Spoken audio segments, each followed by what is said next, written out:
interessante que eu tenho para te fazer é o que vem primeiro? A depressão ou o sentimento de tristeza, de ansiedade? Ou é a... Não sei qual é a pergunta que eu quero fazer. Como é que é a pergunta? Eu quero saber o que se vem... Tipo assim, eu tenho essa porcaria. Eu não sei se é depressão, o que é. Eu tenho muita tristeza de vez em quando. Só que eu me exercito. Eu faço academia, treino, como direitinho. De vez em quando vem essa merda e eu não sei de onde vem. E aí eu começo a parar de treinar. Então eu não sei o que vem primeiro. Se é... Eu parei de treinar e aí a depressão veio. Ou a depressão veio e eu parei de treinar. Entendeu? Eu nunca sei onde é que tá a origem do negócio que tá rolando. Você, assim, oscilações emocionais, isso é importante diferenciar, tá? Eu abro às vezes a caixinha de pergunta no meu Instagram, pra galera perguntar sobre saúde mental e tudo mais. E se essa pandemia afetou de alguma maneira a sua saúde mental, você não tá sozinho, você não tá sozinha, muita gente ficou mal. Porque você tirou um efeito protetor muito grande, que é a socialização, você falar com pessoas, sociabilizar. Mas oscilações emocionais são normais. Deixa eu diferenciar para você. Quando a sua emoção, oscilações emocionais, elas podem ocorrer por um estímulo externo ou interno. Por exemplo, você está chegando aqui no estúdio e alguém bate no seu carro. Um estímulo externo. Você fica pistola. Aí você fica bravo, você fica irritado, fica agressivo, ocorre uma série de liberação de hormônios, uma série de liberação de neurotransmissores no seu cérebro, a gente pode falar depois, que faz você ter uma sensação de irritabilidade e acaba se tornando uma pessoa agressiva naquele momento, com você ou com a pessoa que fez isso. Isso é uma oscilação emocional.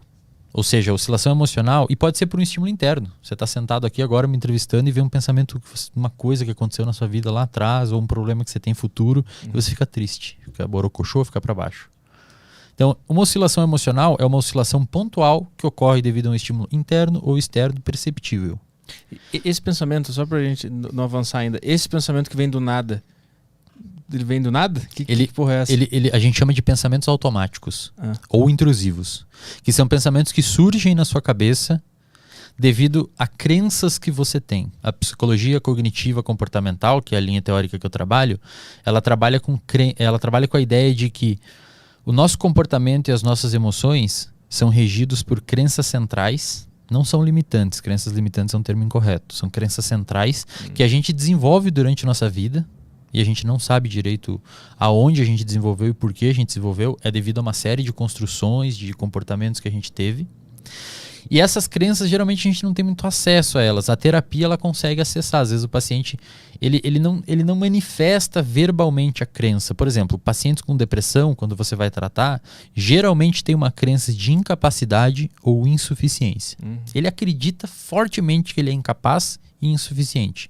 E ele acredita em relação a ele, em relação aos outros e em relação ao futuro. Essa tríplice. Essa crença que ele tem, que dificilmente ele verbaliza, eu sou uma pessoa incapaz, eu sou uma pessoa insuficiente. Essa crença, ela gera um padrão de pensamentos automáticos.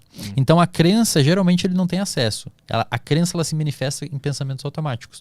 Por exemplo, um pensamento automático de uma pessoa que tem depressão e tem a crença de insuficiência: eu não vou conseguir fazer isso. Eu não vou conseguir fazer essa faculdade. Eu não vou conseguir fazer academia. Eu sou péssimo. As pessoas não gostam de mim. Eu não vou me dar bem pro futuro. Perceba que todos esses pensamentos têm a ver com a crença. É como se a crença fosse uma semente e esses pensamentos saem dessa sementinha. E aí você tem que fazer um processo de psicoterapia para entender quais são os pensamentos automáticos que você tem, porque são esses pensamentos automáticos que levam você a ter uma modificação emocional. Então você me pergunta o que vem primeiro? Vem o comportamento ou vem os pensamentos? Os pensamentos. Você tem um pensamento, esse seu pensamento determina o seu estado emocional. Então se você pensa, cara, o podcast tá ruim, não tô mandando mal, você se sente mal, obviamente, com esse pensamento. E esse pensamento leva você a ter um comportamento. Essa emoção que você teve de ter se sentido mal devido a esse fluxo de pensamento, leva você a ter um comportamento. Comportamento letárgico, de ficar mais na sua, de não fazer as coisas. Vontade de dormir para sempre. Exatamente. Então, assim, isso, Arthur, se você tem outros fatores de risco, se você é uma pessoa, por exemplo, sei lá, usa droga, tem relações interpessoais péssimas e tóxicas, uma pessoa que fica ainda mais alimentando esse tipo de crença que você tem, que você é incapaz e que você não vai conseguir. Realmente, cara, o podcast tá horrível mesmo, acho que é melhor. Cara, você se afunda. Você se afunda. Só que aí que mora o segredo. Essa crença, na maioria das vezes, ela é disfuncional. Ou seja, ela não tem base na realidade. Eu já atendi pacientes com depressão, que têm crenças de incapacidade, que estavam fazendo residência em medicina, que estavam administrando empresas de mais de 100 funcionários. Como é que uma pessoa dessa vai ser incapaz? Ela pode não se dar bem em um aspecto da vida dela, mas não é uma pessoa incapaz. Vou construir uma empresa de 100 funcionários, velho. Mas elas relatam também que elas enxergam, assim, tipo assim, esse cara especificamente, ele enxerga a empresa, ele vê que ele consegue mandar bem nas 100 pessoas ali, ele gerencia tudo, mas ele acha que aquilo ali tá por um fio de ser descoberto que ele tá mandando mal, na verdade. Exato. É isso, né? Também. E a crença, ela é uma situação que ela se liga e desliga. Então, na terapia, a gente monitora a atividade da crença. Então, você vê que o paciente, às vezes, ele relata. Você faz uma educação do paciente, explica para ele. Isso que a gente está falando aqui, você explica tudo em terapia para o paciente. Tem a crença, você desenha, eu tenho os slides que eu mostro para o paciente e tal, para ele entender essa dinâmica. E você pergunta, hoje você considera que a sua crença está quanto ativa? 80%. E aí você vê que o comportamento da pessoa cai. Aí um dia a pessoa está eufórica, melhora, quanto que está a sua crença? 20% ativa. Quase não está me incomodando. E aí você ensina a pessoa a lidar com aquilo. A terapia, ela é um processo, antes de mais nada, educacional. Tá? Que deve ser aplicada especialmente em oscilações de humor. E aí, terminando de responder a pergunta lá atrás, oscilações emocionais que ocorrem devido a estímulos internos e externos, bater o carro ou pensar no podcast, pode te deixar ficar mal, pontualmente, depois você melhora. A pessoa me pergunta, Eslen, acordei bravo e fui dormir feliz, sou bipolar? Não, você não é bipolar. Você teve uma alteração emocional que é perfeitamente normal. Anormal seria se você não tivesse essas oscilações emocionais. Você acorda mal, às vezes você acorda mal, você vai dormir mal, fica bem de meio-dia, enfim, qualquer coisa assim. Agora, se essas alterações emocionais ocorrerem e perdurarem no tempo e intensidade, aí é uma alteração de humor.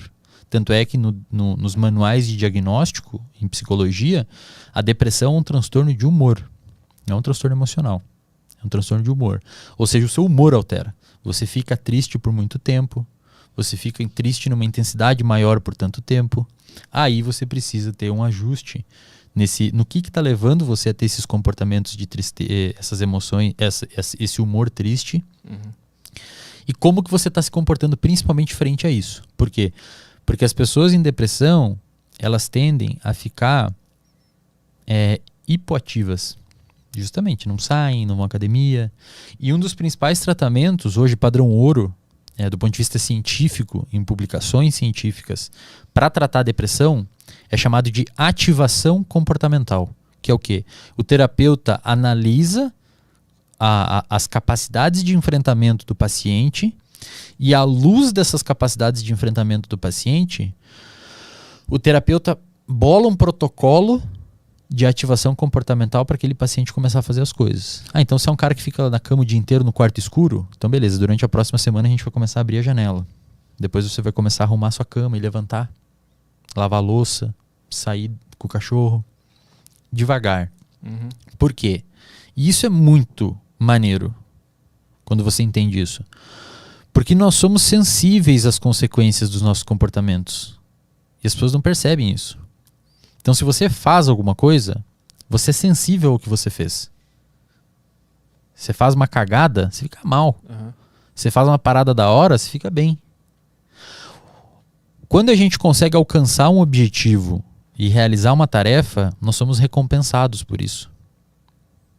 E o paciente que está em depressão, ele se coloca em situações que não o recompensam e, por outro lado, se coloca em situações que deixam ele para baixo. Se você pegar uma pessoa do ponto de vista de saúde mental saudável hoje e deixar ela 2 dias num quarto escuro, a pessoa vai ficar triste. E a pessoa com depressão às vezes faz isso. Então, assim, ela tá num lugar que naturalmente vai deixá-la triste. Por isso que é curioso saber se a depressão especificamente ela é causada primeiro porque o cara tá se alimentando mal, se ele tá num quarto escuro, ou se ele come mal porque ele tá com depressão. Cara, isso é uma discussão que pode ser um pouco longa, tá? A depressão é uma doença multifatorial. Primeiro, antes de mais nada, se você tem um irmão gêmeo que tem depressão, um gêmeo idêntico, do ponto de vista genético, você tem algo aí na ordem de 20% de ter depressão, de desenvolver. Talvez 25%. Outros transtornos são mais. Se você tem um irmão gêmeo que tem autismo, você tem 90% de chance de ter. Então você praticamente vai ter, se você tem um irmão gêmeo idêntico. Se você tem um irmão gêmeo idêntico que tem transtorno bipolar, você tem 70% de chance de ter. Se for um irmão normal, tipo não gêmeo idêntico, um irmão normal, essa chance cai bastante. Então, primeiro, existe um fator genético na depressão. Então, se você tem familiares com depressão e tudo mais, você tem uma chance de desenvolver.